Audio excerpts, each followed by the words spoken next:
First aid. What do you know about first aid?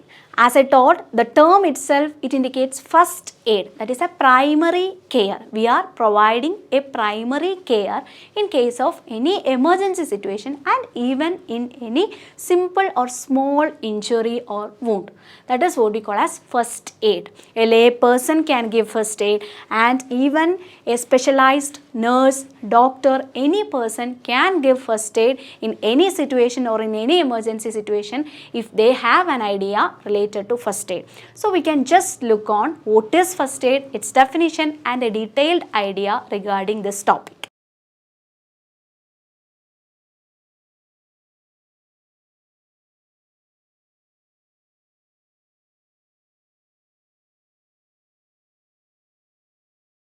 Let's learn the definition of first aid. What is first aid?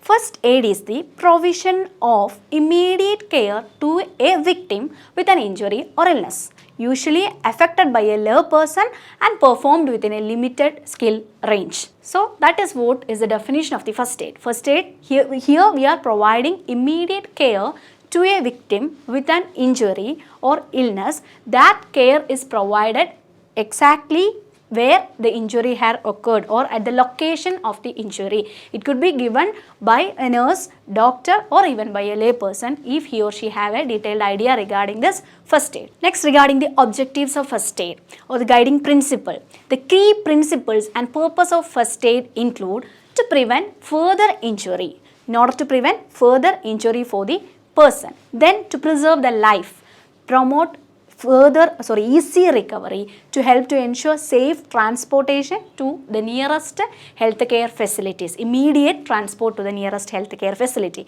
Next, importance of first aid. The importance of first aid is hard to overestimate. Among the major benefits of first aid are the following. So, some of the benefits that we are dealing with is providing quick medical treatment until professional assistance arrives. First aid helps to ensure that the right method of administering medical assistance are provided. Knowledge in first aid also benefits the individuals themselves. It affords people with the ability to provide help during various emergency situations. As I taught, here we are providing care to the ill or injured person in case of emergency situations. Next, what all are the contents of the first aid kit?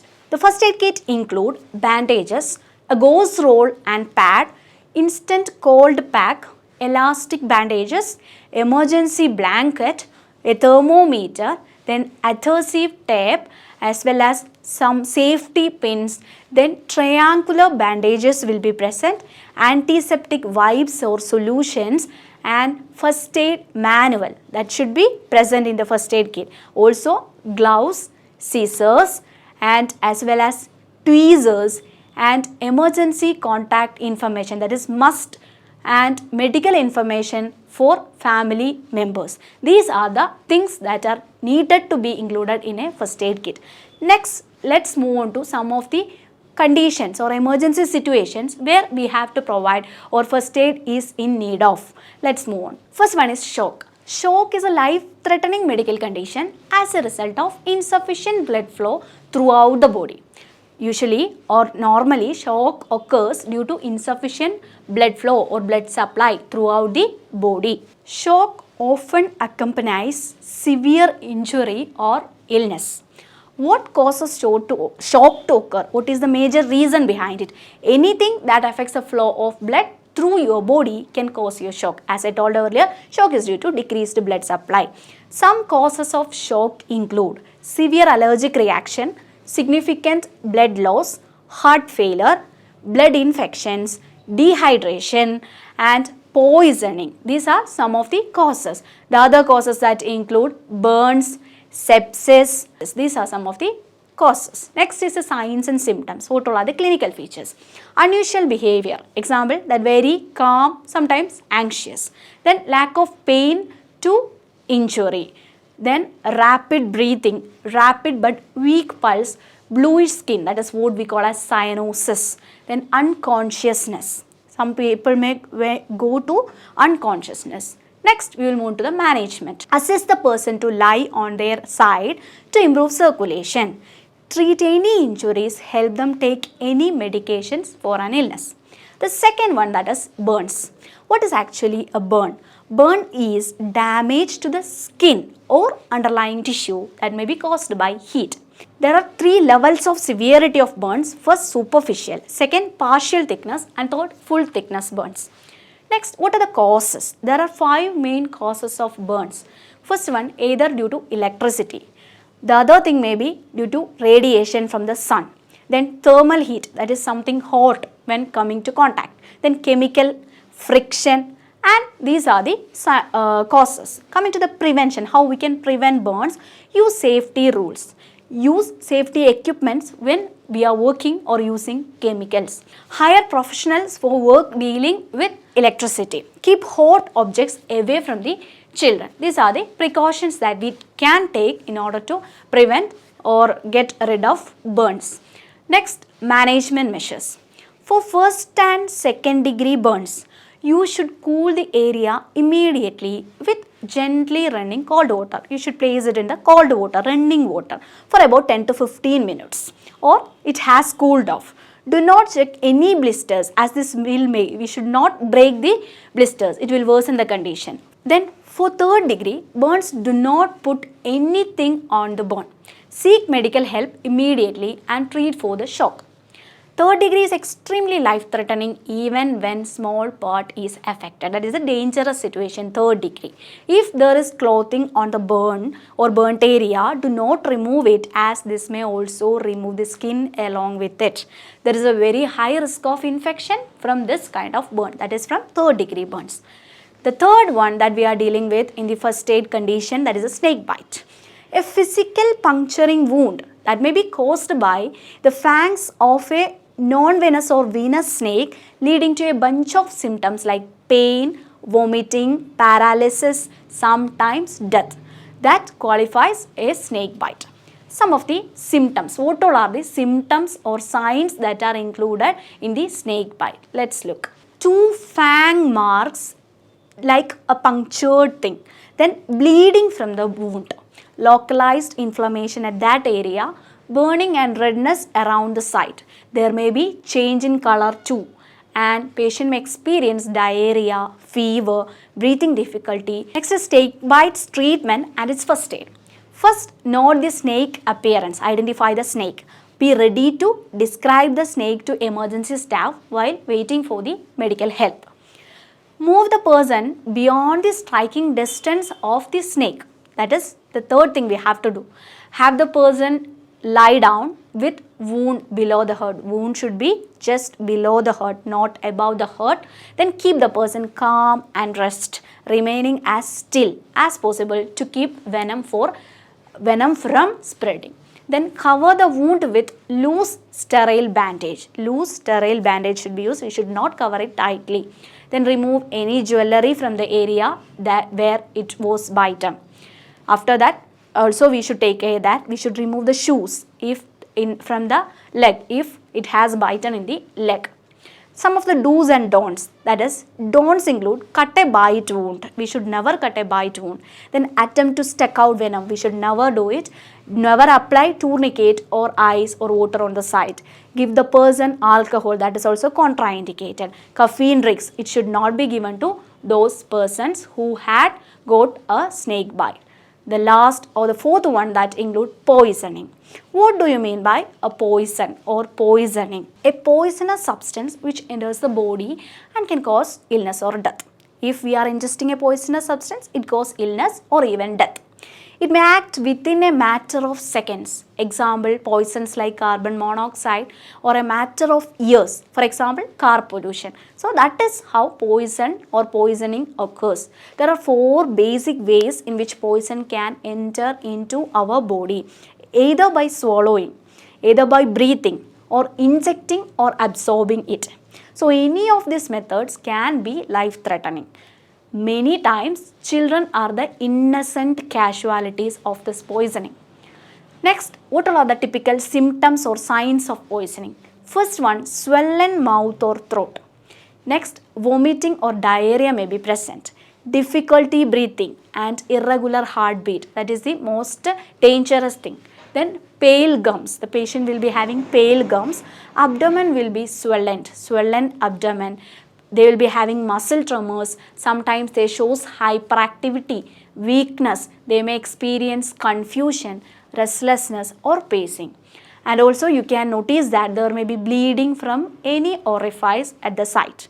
Sometimes the patient may lead or it may lead to blindness, paralysis, and also even the patient may get or fall into seizure. So next let's look what are the following what are the actions that we can take until a help arrives. First thing, if the person is having a swallowed poison case, that time we have to remove anything remaining in the person's mouth. If the suspected poison is household cleaner or other chemical, read the container's label and follow instructions for accidental poisoning. Then if it is in the skin, that is poison on the skin, in that case remove any contaminated clothing using gloves. Then rinse the skin for 15 to 20 minutes in a shower or with a hose. Next one, if it is in the eye, what happens if poison enters in the eye? At that time, gently flush the eye with cool or lukewarm water for about 20 minutes or until help arrives. Then in case of inhaled poison, if there is a case of inhaled poison, at that time get the person into fresh air as soon as possible. As soon as possible, take him to a fresh air environment. If the person vomits, turn his or her head to side to prevent choking. Then later, after that, begin CPR if the person shows no signs of life, such as if he is not moving, breathing, or if he is not at all coughing. Then immediately start CPR. Have somebody gather pills, bottle packages or containers with labels and any other information about the poison that should be sent along with the ambulance team. The other important topic that is included is heart attack. What do you mean by heart attack? When something goes wrong with the heart's electrical system or the electrical activity, or when an artery in the heart muscles ruptures or it becomes blocked, regardless of the heart is no longer able to circulate blood effectively, including to its own tissues. As a result, the heart may stop working. That is what we call as a heart attack. That is, blood supply is not reaching adequately to the heart muscles or the heart tissue, that will lead to heart attack. That is due to either due to blockage of any arteries. Next is signs or symptoms. They will be having pain, tightness, numbness in the shoulders, arms, neck, back, and they will have bluish or pale skin, rapid but weak pulse, shallow rapid breathing, nausea or vomiting. Sometimes the patient may be unconscious. Then these warning signs may come and go and may be severe, sometimes mild. Even if the warning signs go away, this person may still be having heart attack and still needs immediate help. So what all are the management measures? If they need help, what all management measures we can carry on? That include strict bed rest should be provided. Help them get in a comfortable position. Make sure they are resting. We should make sure or ensure that they are in a resting state. Activate the ambulance. Reassure them that help is on the way. Check for medical history of same problem as they have medication. But we should take care that only assist. Do not administer medication. We have the right to assist only. We should never administer medication. Do not give anything to eat or drink to that patient. And stay with them all the time, and we should comfort them. We should provide psychological support to them. If oxygen is available, it should be given as per physician's order. It is extremely common for people to ignore the warning signs of a heart attack. Unfortunately, this is one reason why so many people die from this disease, because they don't get help or they don't seek help soon enough. So as a first aider, it is our job or it is your job to activate the ambulance as soon as possible in order to sustain the life of that individual or that person. Next is angina. It is a serious medical condition diagnosed by a cardiologist. Here, the coronary arteries are partially blocked. As a result, when under stress or if we are under stress, the heart is not able to get enough blood and it cannot work properly. So this is what we call as angina. What are the signs and symptoms of angina? That is including shortness of breath. He or she may be having difficulty in breathing, nausea, fatigue, dizziness, then profuse sweating will be there, and he or she may be anxious, that is anxiety. What are the risk factors for the stable angina? And that include being overweight or being obese, then having a history or previous history of heart diseases, then having high cholesterol level, then if he or she is having diabetes, and if he or she is a chronic smoker. There is no habit, or if he or she is not having a habit of exercising, there is an increased risk for development of angina. What is the management measures? First thing, the medicine that you could give is nitroglycerin, that comes in 4 forms. Either in a pill form that you usually used to keep under the tongue. Then it will be also available in the form of puff or a spray form into the mouth. Then paste form is available, which they put on their skin. Patch, which they wear all day. The most they should take is 3 doses. 3 minutes apart each, 3 doses it should be taken. If after 10 minutes they do not feel or they are not feeling better or they become worse at any time, then it means the medication is not working, and if this person needs advanced medical help, that should be taken, or he or she should be taken immediately to the hospital if he or she is not getting better. The most important measure or management that we can provide them, or in case of cardiac cases, that is cardiopulmonary resuscitation, that is what we call as CPR. First one is airway maintenance. Place them on their back carefully so as to not cause any injury. Then open the airway. How we can open the airway? By tilting their head back and lifting their chin upwards. Then that will help to keep the airway open. Second, we have to check the breathing. Check for the breathing by looking, listening and feeling. Looking, listening and feeling for air at least for 10 seconds.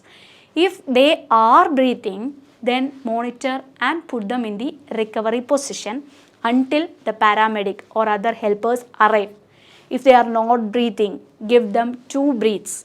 That will allow the air to come in between. If the air goes in, then go to circulation. If the air does not go in reposition, the head tilt or chin tilt a bit further back and try blowing again. Be careful not to injure their neck. If the air still does not go in, then go to circulation. But check the mouth, the food after doing CPR. For the food, we have to, if there is any food, then we have to check the mouth. After that, circulation. Start CPR if needed. It is 30 compression to 2 breaths. That is how we have to provide. 30:2. Continue until paramedical or other help arrives or until something changes with the person. Reassess at this point. If the air was not going, to make sure you check the mouth to see if the food came out after each set of compressions. If you see the object in their mouth, take it out and then reassess the breathing. Under this category, we are also concerned with shock and severe bleeding. CPR could be given in these cases or in these stages also. Next, about compression. In an adult, use both hands. Compress it 4 to 5 centimeter deep. In a child, use one hand, compress almost halfway down. In case of infant, use 2 fingers, compress almost halfway down. We should use 2 fingers.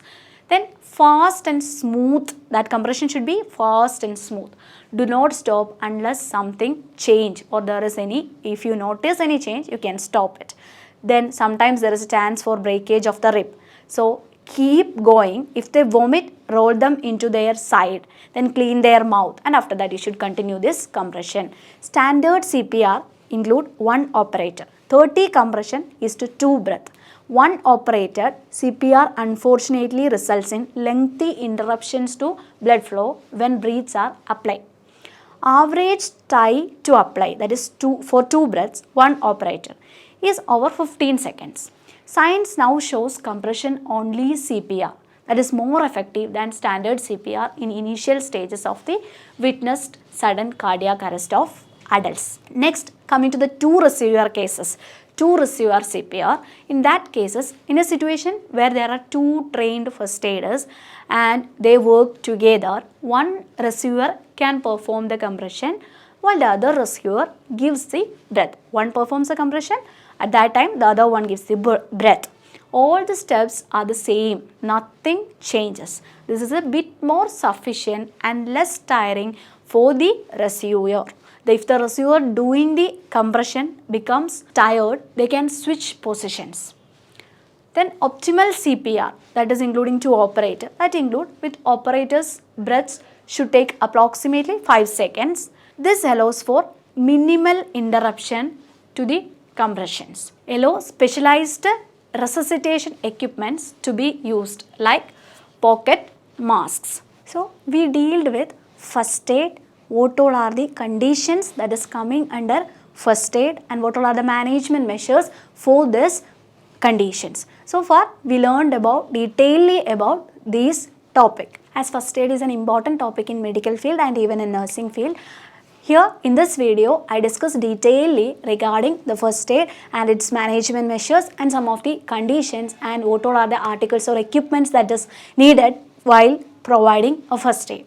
So I hope you got an idea regarding this topic, and if you have any doubts you can just comment on the comment section, and if you need more information regarding any topics related to nursing field, you can just download the Nursing Guru app. And the most surprising or most amazing thing or the most beneficial thing that you have or that we provide in this app is those who score above 90% in nursing exams, you can avail this app with free of cost.